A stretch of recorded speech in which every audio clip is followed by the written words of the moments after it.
안녕하십니까. 12월 4일, 오늘은 종목 카카오를 한번 정리를 했습니다. 작년 초에 한번 정리를 했었고요.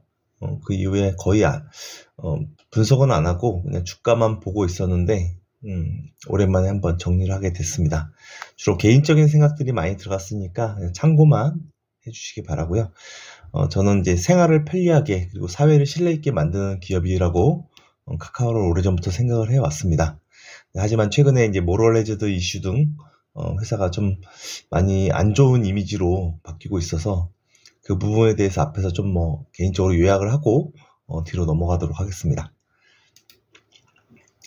옛날에 그 대리 운전을 이용하던 시절이죠. 저는 이제 대리기사는 안 해봤는데 힘들게 밤에 일하시다 본 대리기사분들이 이제 좀 많이 불만 중에 하나가 높은 수수료였습니다. 그리고 대리 운전 사업자들이 굉장히 많이 늘어나가지고 아주 순치전국시대였죠. 그 와중에서도 어쨌든 대리기사들로부터 높은 수수료를 받아가는 업자들이 있었고요. 또 손님을 골라 태우는 대리기사분들이나 택시기사분들이 있었습니다. 그러다 보니까 어쩔 때는 택시 타기 굉장히 어렵고 대리기사 불러도 금방 안 오고 또 여자들이 밤에 택시 타기가 굉장히 주저하던 시절도 있었죠. 근데 이런 어려운 것들을 해결해 준 게 카카오였습니다. 카카오가 카카오 티? 그건 이제 좀 뒤에 나오지만 카카오가 나오면서 대리기사 얼굴도 나오고 택시기사 얼굴도 나오고 손님들도 서로 신뢰감 있게 연결을 해주는 그런 걸 했습니다. 그래서 개인적으로 굉장히 좋게 보고 있고요. 대리기사분들도 카카오 대리가 처음 나왔을 때 굉장히 만족도가 높았던 걸로 기억을 합니다. 근데 그럼에도 불구하고 최근에 카카오와 관련된 부정적 여론은 자회사들의 물적 분할 상장, 그다음에 경영진의 지분 매도 이런 쪽에서 나왔던 것 같습니다. 그래서 또 시장의 관심이 높아지는데 주가가 크게 하락하고 있으니까 야 이런 것 때문에 주가가 하락하는 거야 아마 하면서 부정적인 이슈들이 나온 거죠. 근데 카카오는 기본적으로 이 물적 분할 상장은 아니었던 걸로 제가 알고 있고요. 투자한 회사가 성장하고 키워서 상장시킨 걸로 알고 있는데 여론몰이가 된 거죠. 그 다음에 주가 하락도 사실은 모럴레저드라기보다는 이 회사 사업 구조를 보면 광고 수익 기반의 플랫폼 사업이고 또 수많은 기업들한테 투자를 하다 보니까 어디서 고성장 갭이 나올지 모르는 벤처 투자와 같은 형태이기 때문에 투자와 회수의 시간 갭이 존재합니다. 그래서 때로는 투자가 많이 들어가면 이익이 줄고 또는 회수가 되면 이익이 늘어나기도 하는 거죠.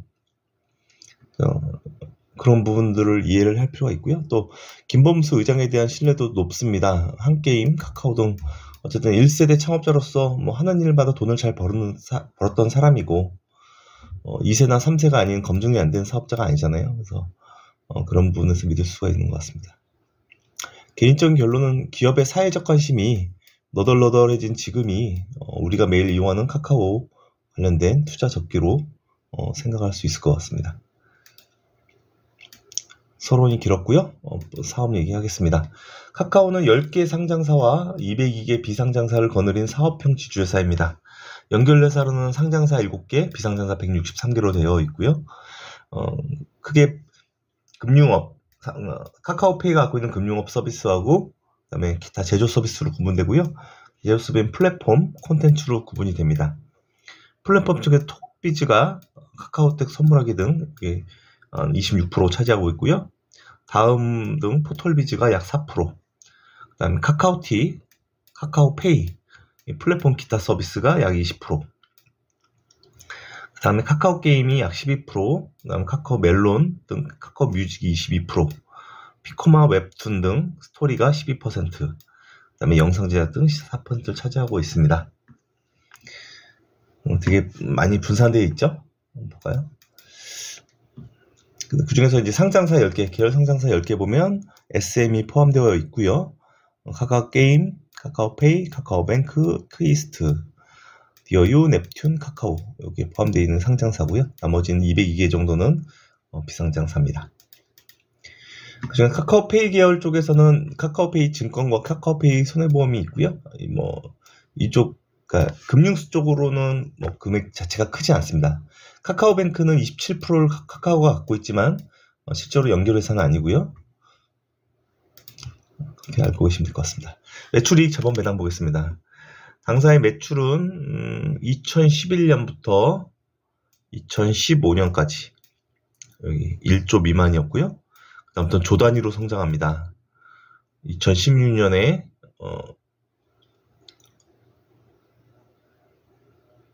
1조 4천억 매출액 기준이죠. 그 다음에 2017년 1조 9천억, 2조 4천억, 3조, 4조, 6조, 7조. 그 다음에 올해는 8조, 내년엔 9조. 그래서 이 매출 자체는 꾸준히 성장합니다. 여기에는 이제 새로운 기업을 인수한다거나, 아니면 벤처기업 투자한 회사들이 커진다거나 이런 것들이 있기 때문에 단순하게 하나의 사업이 계속 커지고 있는 건 아니고요. 전체적인 비즈니스 풀이 커지고 있는 거죠. 그에 비해서 이익은 조금 많이 엉성합니다. 2011년부터 18년까지 이익 2천억 미만에서 정체기를 보였고요. 2019년에 2천억을 넘고 20년에 4천억 넘고 그리고 또다시 4천억에서 5천억대 지금 정체기를 보이고 있습니다. 그래서 2천억 넘을 때 이때 주가가 크게 올랐고요. 정체기를 보이면서 또 주가가 다시 크게 내린 상황입니다. 3분기 실적입니다. 매출액은 2조 1,600억, 영업이익은 1,400억이고요. 매출액은 역시 늘었지만 이익은 감소했다. 그거고요. 4분기는 2조 2천억에 영업이익은 1,500억, 매출액은 당기순이익은 약 861억으로 작년 4분기하고 비교했을 때 꽤 괜찮은 실적이 나올 것으로 보입니다. 4분기 실적도 좀 기대해 볼 만하고요. PER은 내년도 이익 기준으로 올해 2,800억으로 큰 폭으로 줄지만 내년에 약 4,800억 정도 예상을 하고 있고요. PER은 45배로 낮지는 않지만 그렇다고 카카오의 과거 PER과 비교했을 때 아주 높은 것도 아닙니다. 뒤에 나올 예정이고요. 그 다음에 유동자산은 8조 6천억, 현금자산 5조 1천억, 비유동자산 16조 9천억, 총부채 11조 1천억, 자기자본 15조 6천억으로 PBR은 1.42배, 부채 비율은 71%입니다. PBR도 굉장히 많이 낮아진 상황이죠. 비유동자산 16조가 도대체 뭐냐 봤더니 대체적으로는 이제 무형자산, 그죠? 무형자산하고 그 다음에 관계기업 투자자산 이런 것들이 많이 포함되어 있는 것 같습니다. 최근 3년간 평균 배당은 48원이고요. 크게 볼 건 없습니다. 이거는 액면 분할 전이니까 5분의 1 하면 48원 맞고요. 시가 배당 수익률 0.1%. 배당은 크게 매력은 없습니다. 주가입니다. 어제 12월 1일 기준으로 49,700원이었고요. 최근에 그래도 주가가 올라온 겁니다. 시가총액은 22조 900억, 22조 원, 그다음에 외국인 지분율은 약 25.9%, 26% 정도입니다. 일봉으로 보겠습니다. 최근에 바닥에서 33%나 주가가 오르면서 이제 올라오는 하지만 실제로 아직까지는 추세 전환은 되진 않았고요. 이때처럼 기술적 반등인지 아닌지는 좀 더 봐야 될 것 같습니다. 어쨌든 60일 이평선도 좀 넘어서는 모습이라서 최근 한 6개월 만에 굉장히 좀 상승이 좀 눈에 띄고요. 연중 최고가 71,300원, 최저가 37,300원이었습니다. 월봉입니다. 월봉은 아까 말씀드린 2011년부터 18년까지 요 구간에 영업이익 2천억 미만 구간이라고 아까 말씀드렸죠. 요 구간이었고요. 2019년부터는 2천억을 넘었고 그 다음에 2020년에 4천억을 넘었죠. 그리고 21년에도 5천억 가까이 나왔고 22년과 23년 이익이 다시 2천억대로 둔화되는, 그러니까 4천억대인데 어쨌든 정체기를 보이면서 주가가 내려간 거죠. 그래서 액면 분할전 15만원, 주요 변곡점 3만원이 요 상단인 것 같고요. 최근에 그 상단까지는 근처까지 온 것 같습니다. 그래서 주가가 바닥권에 근접한 걸로 판단을 해서 생각을 해볼 수 있을 것 같습니다. 다음에 수급입니다. 수급은 외국인은 매도, 기관은 매수 흐름인데 전체적으로는 주가는 기관 매매와 거의 동일한 흐름을 보이고 있는 것으로 볼 수 있고요. 최근 1년간 보면 외국인은 385만 주 순매도, 기관은 28만 주 순매수입니다. 기관이 최근에 많이 사서 주가가 오른 측면도 있는데 금요일 날은 또 많이 팔았네요. 네, 전체적으로 1년 동안 외국인 기관이 의미있게 1% 이상 지분이 변동하지는 않았습니다. 주가만 많이 빠진 거죠. 증권사 리포트입니다. SK증권이고요.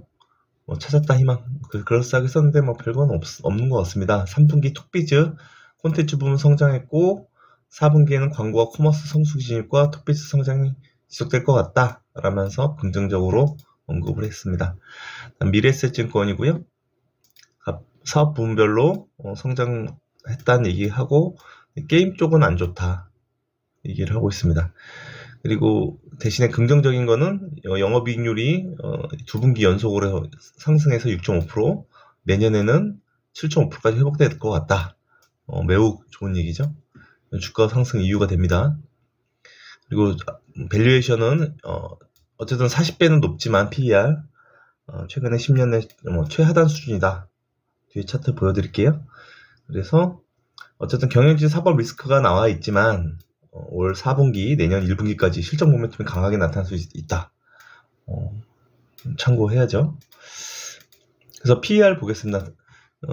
미래에셋에서 제공하는 PER은 이제 40배에서 한 200배까지 주가 변동이 있었다는 걸 얘기를 하고 있습니다. 그래서 최근에 주가 하락은 주요 사업부의 성장이 둔화되고 인건비와 마케팅비 증가로 수익성이 악화됐다. 주가가 내려왔다는 얘기고요. 앞으로는 신규 광고 지면 확대와 컨텐츠 수익성 개선으로 회복되지 않겠냐 기대를 하고 있는 것으로 보입니다. 다음 신한투자증권입니다. 신한투자증권은 좀 비교적 약간 부정적입니다. 비용 통제 전략은 가시화되고 있지만 이익 기여도 높은 부분들이 산업 환경상 단기에 가파른 회복 성장을 보이기는 어렵다. 또 고성장 신규 사업도 불확실하고 사업 리스크도 해소되지 않았다라고 얘기를 하고 있습니다. 뉴스 보겠습니다. MBC의 스트레이트에서 어젠가요? 12월 3일 위기의 카카오 왕국과 탐욕과 폭로 뉴스에 TV에 나왔습니다. 보통 TV에 나오면은 좋은 뉴스 같은 경우는 고점이잖아요. 근데 이번에는 굉장히 나쁜 뉴스니까 바닥일 수도 있을 것 같습니다. 그다음 뉴시스에서는 큰손인 연기금이 3전을 팔고 카카오를 샀다라는 얘기고요. 이데일리에서는 내부자 폭로에 사업 진행이 차질을 빚고 있다. 김범수 의장과 오랜 동지인 김종호 경영총괄 지원 총괄이죠. 이분이 내부 폭로를 한 것 같습니다. 지배구조입니다. 최대 주주는 김범수 의장이고요. 전 의장인가요? 네, 13.29%. 그 다음에 KQ홀딩스가 10.41%. KQ홀딩스는 실적으로는 김범수 가족이 갖고 있는 회사죠. 그래서 특수관계인 포함은 약 24.12%가 김범수 의장이 보유하고 있습니다. 아시겠지만 최근에 김범수 의장도 불려가고 그러지만 KQ홀딩스는 좀 논란이 있는 회사인 것 같습니다. 그래서 KQ홀딩스가 보유한 카카오 지분을 만약 사회적 기부 형식으로 얼마 전까지 계속 팔았다고 500억 개 팔았다고 하더라고요. 그래서 만약 청산을 해주면 시장의 신뢰를 상당 부분 회복할 수 있지 않을까 기대를 해봅니다. 그래서 오늘 여기까지 하겠습니다. 감사합니다.